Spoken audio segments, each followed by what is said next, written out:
Hello and welcome to the course. I'm your host today, Julie, and I'm speaking with Professor Chris Kennedy from the Linguistics Department at the University of Chicago. Professor Kennedy specializes in semantics, pragmatics, syntax, and the philosophy of language. Over the past 2 decades, he has focused primarily on the exploration of the language of comparison, amount, and degree. And through his research, he has touched on the core issues of the syntax-semantics interface, such as ellipses, anaphora, and quantification. He is the faculty director for the undergraduate major in cognitive science, and he is the chair of the Department of Linguistics at the University of Chicago. He is here to talk to us about his career path and how he became a University of Chicago professor. Welcome to the course, Professor Kennedy. Thanks, Julie. It's nice to be here. Nice to talk to you.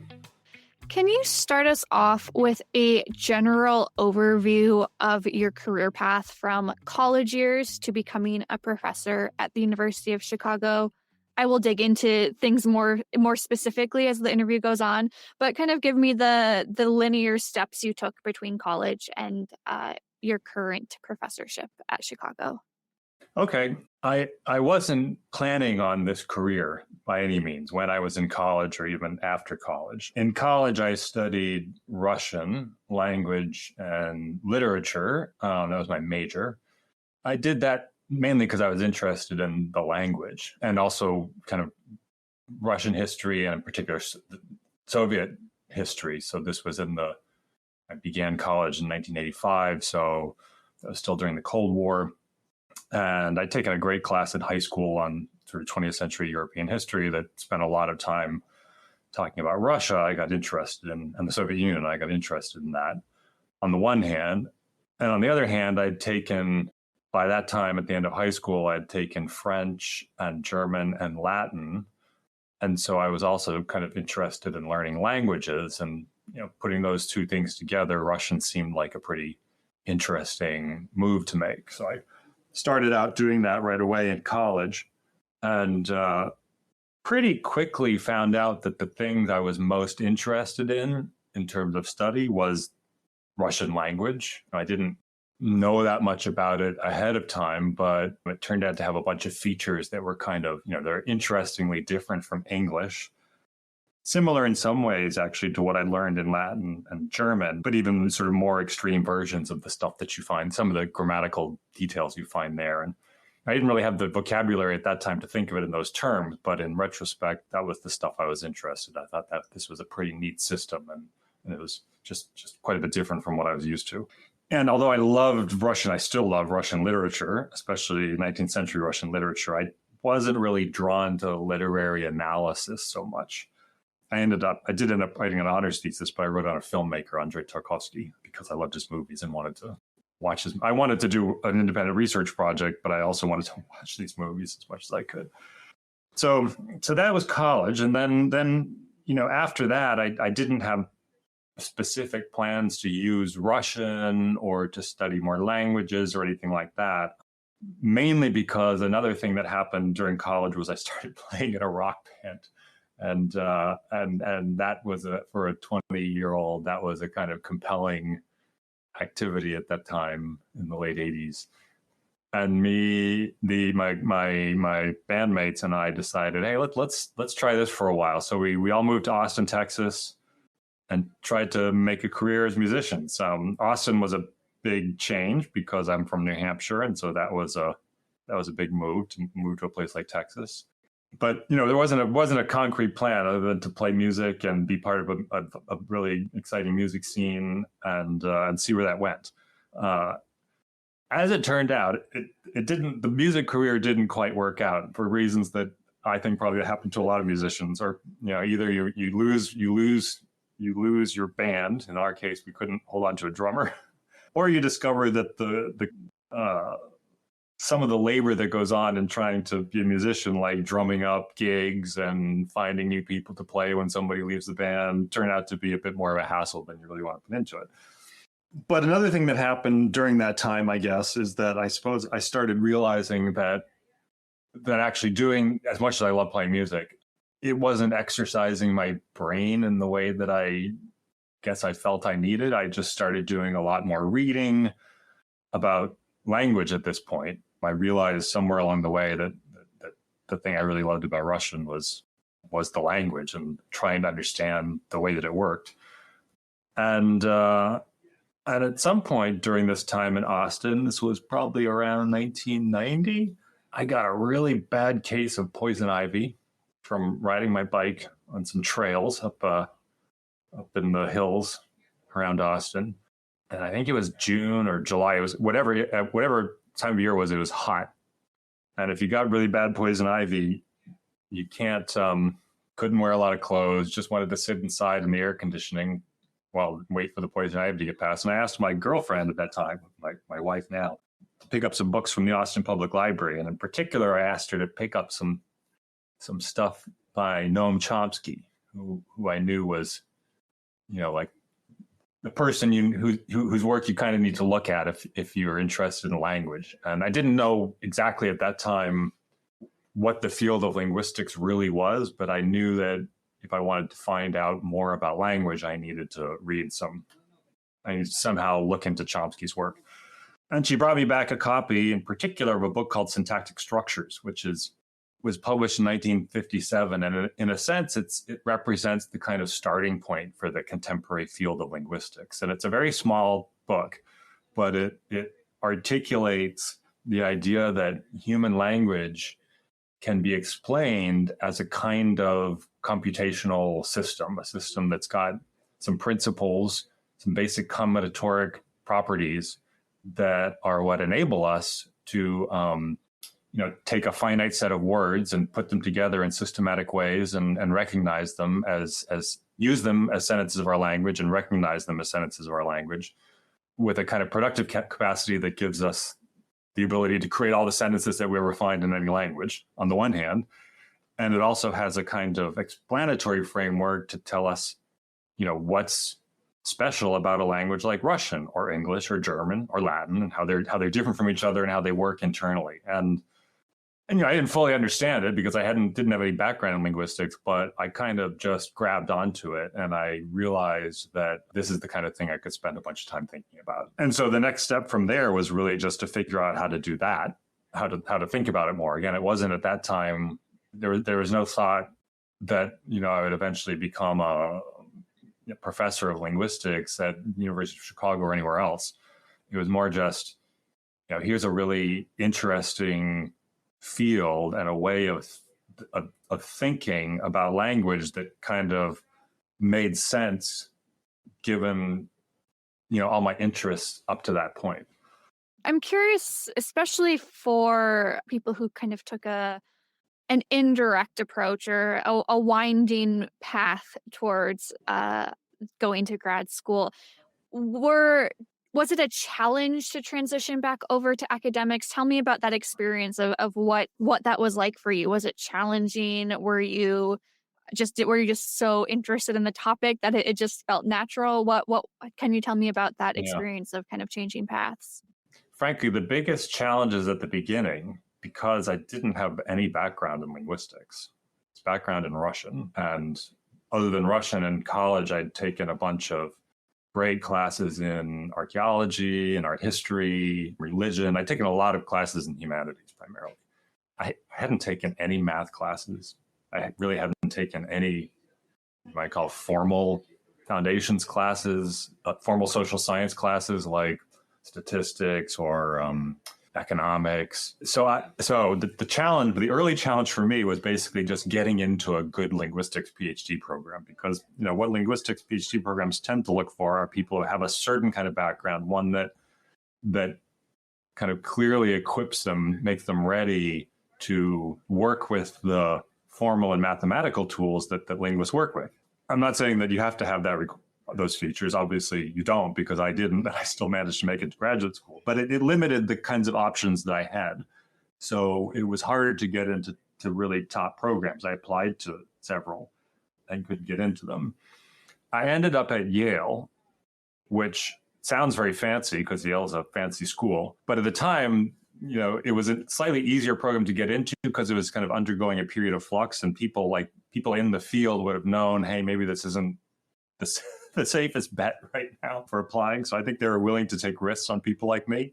And that turned out to be great because I had some really great teachers that year. It turned out to be great in two ways. One, I had really great teachers, and I felt comfortable there. I'd gone to Dartmouth, so I kind of knew what the Ivy League scene was like. And there were a bunch of smart people at Yale, so that was easy. I'm from New England, so that was an easy transition too. The kind of cultural aspects of going into graduate school didn't faze me too much. It was fun. It was great to be in a situation where I was just learning some new stuff and meeting some smart people and having these teachers expose me to stuff that I really didn't know before, but was sort of primed to start thinking about. The other paradoxically kind of good thing that happened, the good thing about ending up at Yale, had to do with the fact that the department was in flux at that time. And in fact, the administration threatened, this was in 91, 92, I think there was an economic downturn at the time, and universities were under some stress, and Yale was considering closing some departments, including linguistics.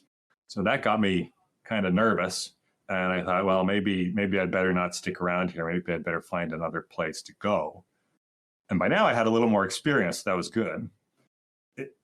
I applied to several places. I applied to some top programs. By then I knew who the top programs were.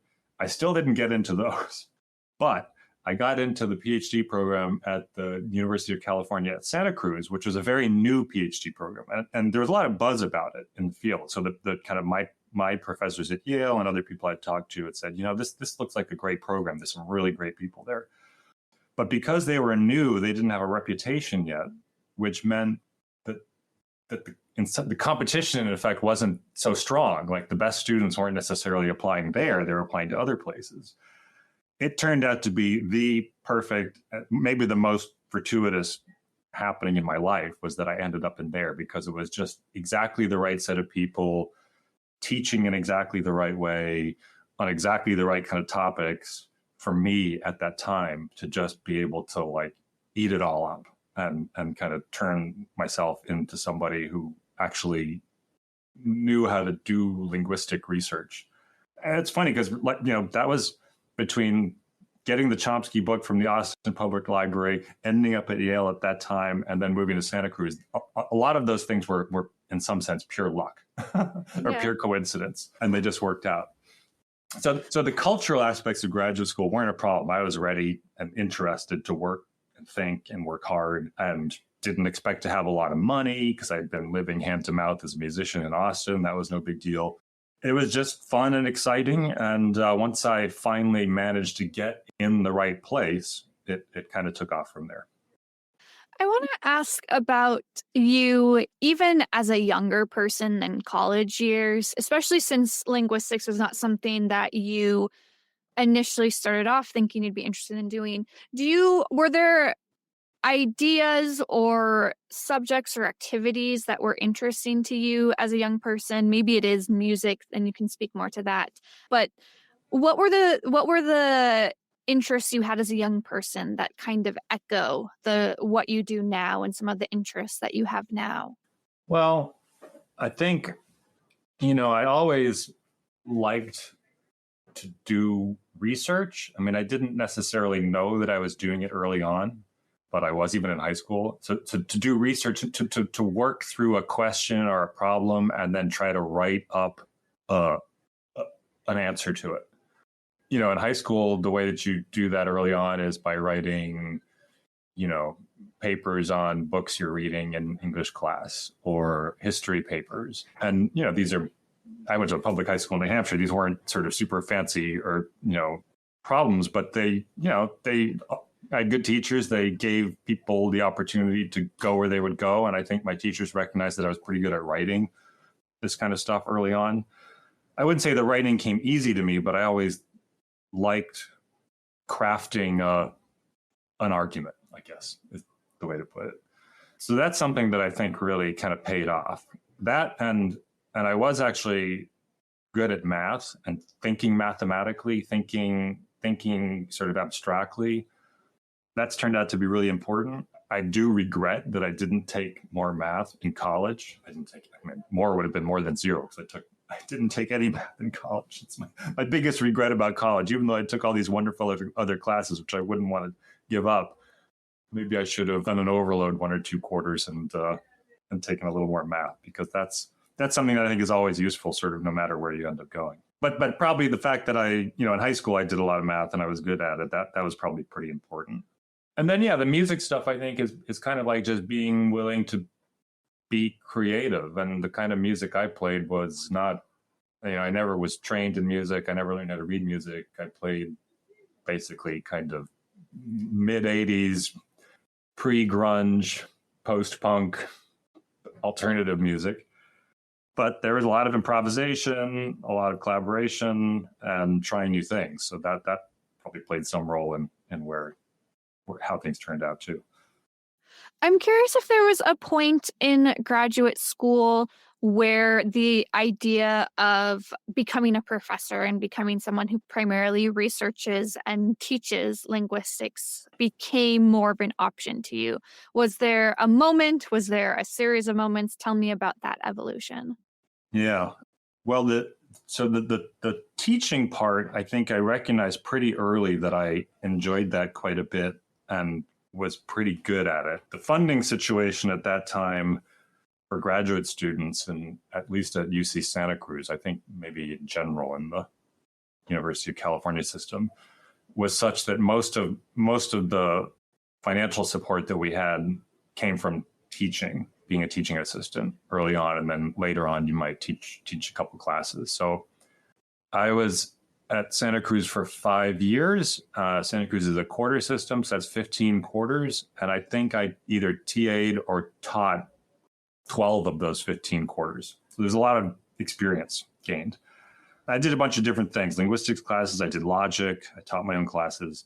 And I liked it a lot. I liked running sections. I liked figuring out how to make assignments in ways that would get students to kind of wrestle with the questions we're trying to ask in the class.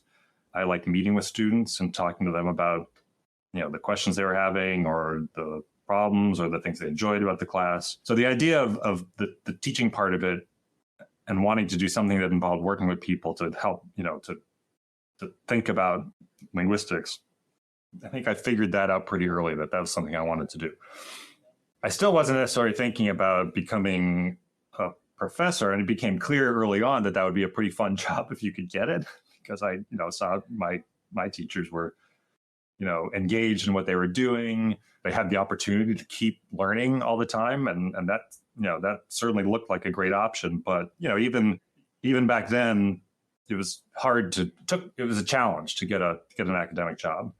It's a challenge now, it was a challenge then. So another thing that I started doing during graduate school was doing some work in industry. That I worked for Apple Computer, first as an intern during the summers, and then as a contractor on some different kinds of language technologies. Are way more primitive than the ones that we've got nowadays. But early versions of tools for doing summarization of documents, or clustering documents by shared content, and things like that. And that was another chance to learn a lot. I learned about programming. I learned, how computer scientists approach language, which has similarities to how linguists do it, but also a bunch of differences.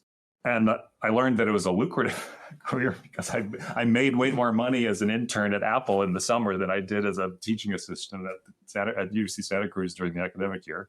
Mm. And I had some great people that I was lucky to work with at that time, and they helped me make some connections. And I actually had a possibility, an option at the end of my graduate career of taking a job that would have been more of an industry type job. It was in Australia, continuing with this kind of language work, natural language processing work. And so that was a real option. At one point, that was my only option. I was thinking maybe that's what I'd end up doing. But then, as it turned out, I got an offer for an academic job at Northwestern University. And so, I was able to make a choice. And that's when I knew. It wasn't until I was sort of faced with the fact of having to make a choice between doing an industry research type position or going to a university teaching and research position that I realized I wanted to do the latter. So it wasn't really until the very end that I made that clear choice. But at that point, it was a clear choice. What inspires your work right now? It could be something like the research that you do or problems in linguistics that you're working on, or maybe it's something like teaching students or working with undergrads. But what would you say is the thing that is most inspirational to you? What inspires your work? So what's inspired me over the recent years is looking at questions that have been hard to address simply from the perspective of linguistics by bringing in ideas from other disciplines, in particular philosophy and computer science and psychology, and I guess broadly speaking, cognitive science. And having the opportunity to work with both, collaborators and other faculty members in teaching and with students who are interested in how approaching a problem kind of simultaneously from different disciplinary perspectives can give you some new insights on how to understand what's going on. So I'll give you an example to make that more concrete. One of the things that I've been thinking about a lot from the perspective of linguistic semantics is, what are the meanings of expressions whose meanings seem to be quite indeterminate? So simple examples are words like fast and slow, big, small, tall, long, old. We talk about a child being old. We talk about a tree being old. We talk about a city being old. We talk about a galaxy being old. And each time we're saying something quite different about the age of those different things. Okay. They have some shared property, to say that, they have an age that's kind of great relative to other things like them. But the actual information that we learn about the age of a thing when we say such and such is old can be quite different depending on the nature of the thing itself. So this kind of language is all over the place. Much of our language is like this. And the challenge it presents is, well, if these meanings are so flexible, then what is it that you actually know about them? What is it that you've internalized, on the one hand? And two, how do humans converge on the right kinds of meanings in actual conversation, given that the meanings of these expressions are so indeterminate and so flexible? But it's clear that we do. It's something that we're quite good at. And, people have been worrying about this kind of problem basically for several thousand years. But in recent years, a ton of progress has been made on this one way of framing the question, which is how do we actually, as communicators, use these expressions? How do they come to have the kind of informational properties that they have in particular interactions? A lot of progress has been made by combining insights from different fields, from computer science, from linguistics, from cognitive psychology, from philosophy. And it's been exciting to engage with that kind of work, to engage with both the people who are doing it, the students who are trying to learn it, and the ideas themselves. And so I do that by collaborating with people, by teaching classes with people, and by working with students who want to think about these issues. That keeps me going. Yeah. Do you have any advice for someone who is interested in eventually ending up in a similar place as you are, whether that's as a professor or someone who's really interested in pursuing a graduate degree in linguistics? What advice might you have for a young person who is thinking about that career path? I think, one of the most important things is to be perfectly comfortable with your ignorance and your failures to understand something. I hadn't studied linguistics when I started graduate school. Nobody in my family had ever gone to graduate school. I think I'm the first person who's ever done that. I didn't really know what it was going to be like, either studying linguistics or doing a PhD program. There's a level of intensity there that is quite different from being in college. There's a level of focus that's different. And there's a level of engagement with difficult ideas and work that's different from what you typically get in college. And so that can be kind of daunting and challenging, and it can generate some insecurity, and that's all normal. But the way to kind of handle that is just to say, well, okay, I don't know it all. That's okay, because it's in kind of filling out the parts that you don't know that you learn stuff. And it's also important to recognize that you're not going to learn it all at once.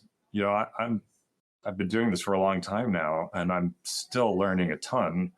Every time I try to write a new paper or teach a new class, I'm confronted once again with the amount of stuff that I don't know. And that's okay. And you just have to be okay with that. Yeah. You also have to be willing to work a lot and work without there being obvious results. Some things go wrong. You go in the wrong directions.